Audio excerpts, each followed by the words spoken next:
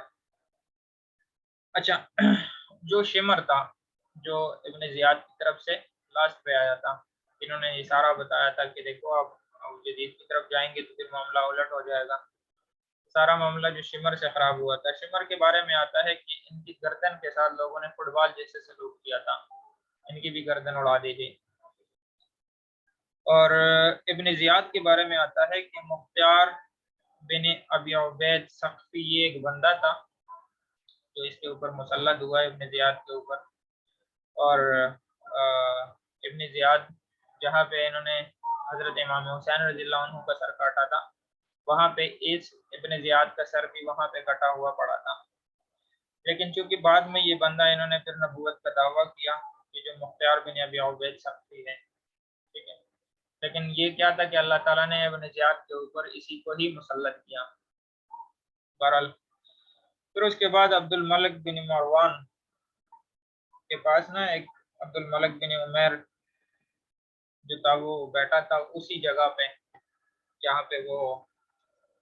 تھا یزید کا جو کمرہ بنا ہوا تھا نا۔ اب وہاں پہ بعد میں پھر عبد الملک بن مروان کی حکومت تھی، تو ان کے پاس ایک بندہ بیٹھا تھا عبد الملک بن عمیر۔ تو عبد الملک بن مروان نے عبد الملک بن عمیر سے پوچھا کہ میں بادشاہ ہوں، مجھے کوئی کہانی سناؤ، کیونکہ آپ کو تاریخ کا بہت پتہ ہے، اب پرانی تاریخ جو ہے وہ آپ اس سے واقف ہو، تو مجھے ذرا بادشاہ کو کوئی باتیں سناؤ۔ عبداللہ ملک بن عمیر نے کہا بادشاہ تجھے کیا سناؤں، جس تخت پر تو بیٹھا ہے تو اس میں کیا تھا کہ جس کمرے میں وہ بیٹھا تھا ہم نے دیکھا ہے یہاں امام حسین رضی اللہ عنہ کا سر مبارک جو تھا وہ ابن زیاد کے سامنے تھا، پھر اس کے بعد اسی جگہ پہ ابن زیاد کا سر مختار بن ابی عبید ثقفی کے سامنے تھا۔ پھر وہ جس کا میں نے بتایا نا کہ یہ مختار ثقفی جو ہے پھر انہوں نے نبوت کا دعویٰ کیا تھا، تو اسی جگہ مختار ثقفی کا سر جو ہے وہ مصعب بن زبیر کے سامنے تھا، پھر اس کے اوپر بھی ایک بندہ مسلط ہوا جس کا نام تھا مصعب بن زبیر، اور اسی جگہ مصعب بن زبیر کا سر آج آپ کے سامنے ہے، مطلب جو عبد الملک بن مروان تھا۔ تو کہتے ہیں یہ وہ کمرہ ہے جہاں آپ بیٹھے ہو، تو انہوں نے نا یہ ڈر کے مارے انہوں نے چیخ ماری اور یہ اڑ گیا، انہوں نے کہا یہ سارا کمرہ جو ہے نا اس کی بالکل بنیادیں ختم کر دو۔ تو یہ پوری کہانی تھی جو کہ شروع ہوئی تھی حضرت عثمان رضی اللہ عنہ کی شہادت سے، جہاں سے پھر حضرت علی پھر معاویہ رضی اللہ عنہ، پھر یہ تو جو ہے وہ سائڈس پہ بن گئے، اور پھر وہاں سے یہ ساری کہانی شروع ہوئی۔ یہ پوری کہانی تقریباً کچھ نہ کچھ آپ لوگوں کو سمجھ میں آ چکی ہوگی، لیکن یہ کوئی اس طرح ڈائریکٹ نہیں ہوا تھا کہ بالکل بھی ڈائریکٹ جو تھی وہ یزید کی حکومت آئی، اور حضرت امیر معاویہ رضی اللہ عنہ کے 20 سال تھے، 20 سال کے 10 سال میں حضرت جو تھے وہ حضرت امیر معاویہ کے 20 سال چلے تھے، جس میں یزید کی 10 سال کی حکومت تھی، لیکن کسی نے کچھ نہیں کہا تھا۔ پھر جب حضرت امیر معاویہ رضی اللہ عنہ دنیا سے چلے گئے تو اس کے بعد یہ سارا معاملہ جو تھا وہ پیش آیا۔ بہرحال کچھ مزید کسی کے پاس کچھ انفارمیشن ہو تو وہ پھر آپ ہمیں مزید بتا سکتے ہو، ٹھیک ہے؟ چلو اس کو یہاں پہ کلوز کر دیتے ہیں۔ اللہ حافظ۔